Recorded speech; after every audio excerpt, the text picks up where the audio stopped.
During the 2010s, the Isekai genre had blown up, making it one of the most controversial genres in anime history. But is it really that bad? Or are we just remembering all the bad things? Hello everybody, this is the Anime Bro here, and welcome to another video. And today, I want to talk about the Isekai genre. Whether it was a good thing that it blew up in popularity, or whether it was a bad thing that it ever happened at all. Now before this video starts, please like, share, and subscribe for more videos just like this. And now, let's begin the video. So the first thing I want to talk about is the bad things. So a bad thing that happened during the Isekai boom is basically the oversaturation of the Isekai genre. Now because the Isekai genre became so popular, many other Isekais kind of follow the same tropes. A person is transported to another world, they become very powerful, and they have a lot of followers.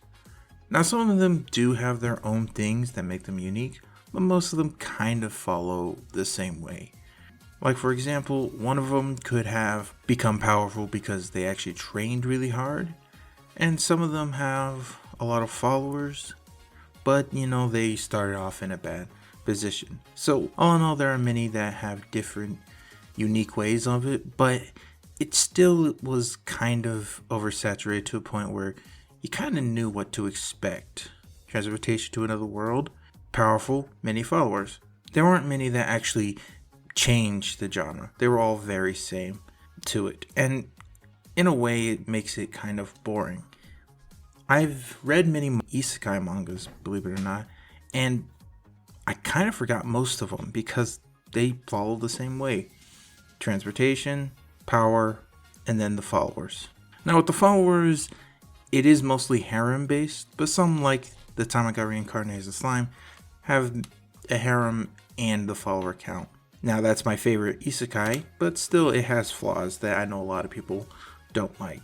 And with an oversaturation like this, I could see why a lot of people would see it as a bad thing. And then the next bad thing that happened during the Isekai boom is kind of a mix-up of genres. So here's the thing, many anime have been considered isekais when really they aren't. For example, let's bring up Sword Art Online. Now many people do consider this an isekai because it's a virtual world, but I don't. It's more of just like a science fiction anime. But at the time it was released, many people called it an isekai. And I'm going to die on that hill. It's not an isekai, okay? It's a normal science fiction anime. Another anime that I know that was called an isekai was Is It Wrong to Pick Up Girls in a Dungeon? Now people called this an isekai, but it's not. The guy was born in that world, the guy was raised in that world, and the guy lives in that world. And he's also not really that powerful. Like he's still training and stuff to get to where he is. But honestly, the major part of it is being transported to another world. And I get this one gets mixed up because of the feel, He's becoming powerful really quickly. He's starting to have like a harem with him, or I guess a lot of followers and stuff. And then so many people kind of just jump in that this is an isekai and he was teleported. He wasn't. This is just a normal fantasy anime. And the reason why I think this part is a bad thing is because, well, with the isekai genre during this time, it really had a bad rep to it. Anything considered isekai was bad. There was the select few that were okay during this time, like Mushoku Tensai, That Time I Got Reincarnated as a Slime, Overlord, Rising of the Shield Hero. Those were considered good, but many of them, they weren't that good because, again, of the oversaturation, making basically all the same tropes and all the same decisions. So, yeah. That's kind of why I have this one as a bad point. And then the final bad point that I have is minor differences. Most isekais are very similar in the sense of, well, like the tropes say, transport to another world, have many followers, and is very powerful. Or very smart, which I will add to as powerful. Now, what I mean by minor differences is mostly like this. With Mushoku Tensai, Rudius is transported into another world as a baby, but in Overlord, he's transported into the world as a video game character. And I know you can't really compare the two because they are totally different, but in many cases, when it came to the oversaturation, some of them weren't. They were just copies of other isekais, or just different situations. Some people were reincarnated into things like vending machines and swords. Others were reincarnated with items like a smartphone, or I guess the smartphone one is kind of unique in that way. That's pretty weird. But still, it was many minor differences. Some of the tropes were still used in the same way. I mean, if you tried, you could probably find differences, and that's why many people have different choices of the isekai genre. In fact, there is like 5 I know that are very popular. Mushoku Tensei, Overlord, That Time I Got Reincarnated as a Slime, Konosuba, Rezero. Actually, there's probably more, but those ones made like actual different changes, while most of them kind of just do the same thing and basically try to make it different in some ways. But when everything kind of starts the same and everything becomes the same, or I guess similar, they do become boring in one in a while. Of course, I could be wrong with all of these. It's just what I remember most about the isekai genre. And if I am wrong, comment down below and tell me why I'm wrong in these regards. I really like to hear your thoughts down below. Alright, now that we got the bad stuff out of the way, let's talk about some good things that happened. Some good things that I actually think happened to it was that we got light novel adaptations. Now, even though the isekai genre is oversaturated, the one thing that I'm actually grateful for is that most of them are adaptations of light novels. Or web novels, I guess, because most of them did start off as web novels. Now, this is a good thing because it actually gives a chance for many other light novels from different genres, not just isekai, to be adapted. One interesting one that I want to bring up mention into is Spice and Wolf. So, believe it or not, Spice and Wolf was actually adapted in the 2000s, but it only got 2 seasons, which only adapted the first 4 books. Now that's okay, but here's the thing, there's a lot more stuff that happens.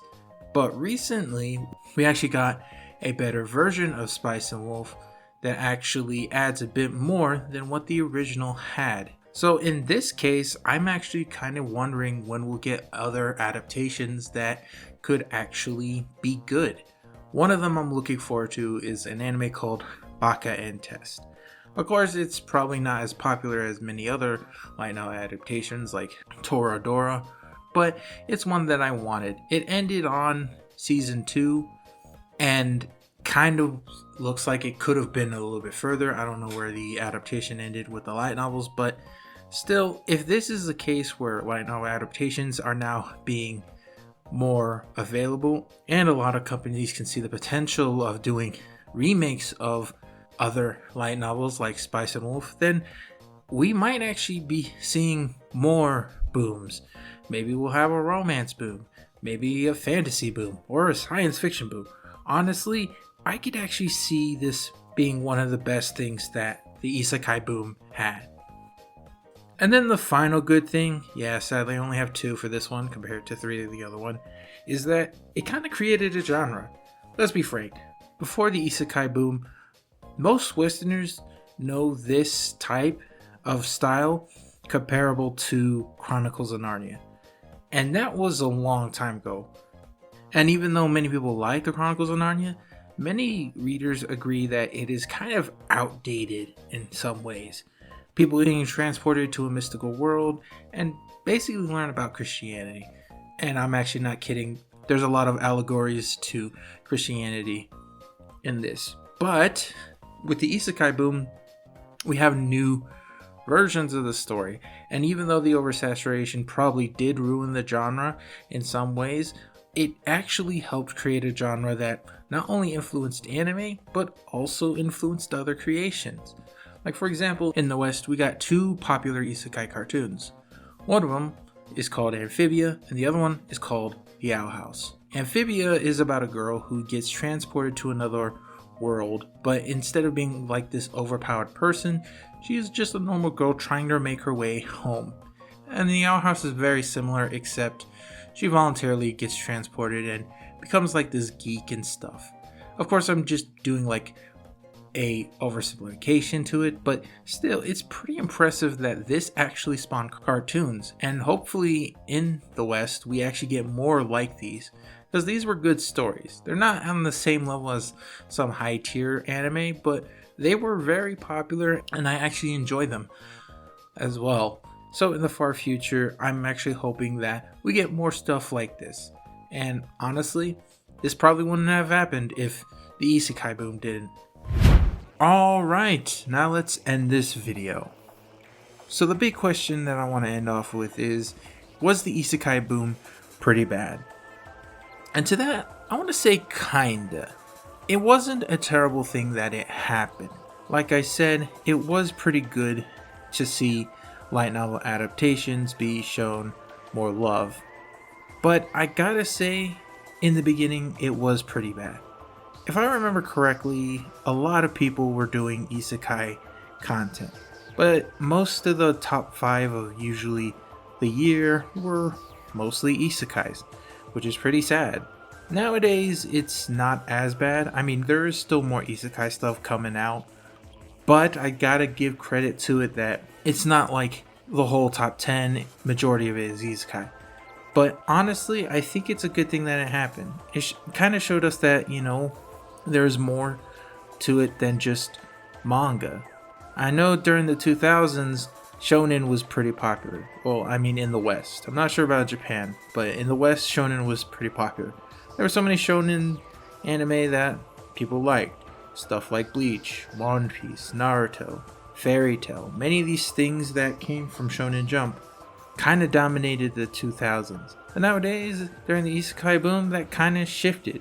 Yes, there were some shonens like My Hero and all that came around, but it was good that we had some variety from the light novel scene. The light novel scene would be expansive, and we get to see more anime adaptations now because of the Isekai boom. But it was kind of bad. It kind of did ruin the fantasy scene for me, which I am a big fantasy guy. I love fantasy. So just having another fantasy be another Isekai was pretty bad in my eyes. And in a way, I kind of understand. I mean, at the time, I was okay with it, but that was because I was getting into the anime scene. I didn't get in through One Piece, Naruto, or even Bleach. I only got through it when the Isekai boom happened, and I thought these were okay. Nowadays, when I look back, I realize, yeah, they wouldn't even be in my top 10. Maybe not even my top 20. They would just be there if I feel bored one day and realize, hey, let me just watch this out. So, it is good that it happened because we got more light novel adaptations. America actually got their own versions of these stories, so that's pretty cool. But it was also a bad thing because now I think the Isekai genre is kind of ruined because not many Isekais have survived, and I don't think many other Isekais will be made ever again. But only the future will tell whether the Isekai genre will continue or die. Alright, and that is the end of this video. If you really enjoyed it, please like, share, and subscribe for more videos just like this. Thank you so much for watching, and I'll see you guys later. Peace!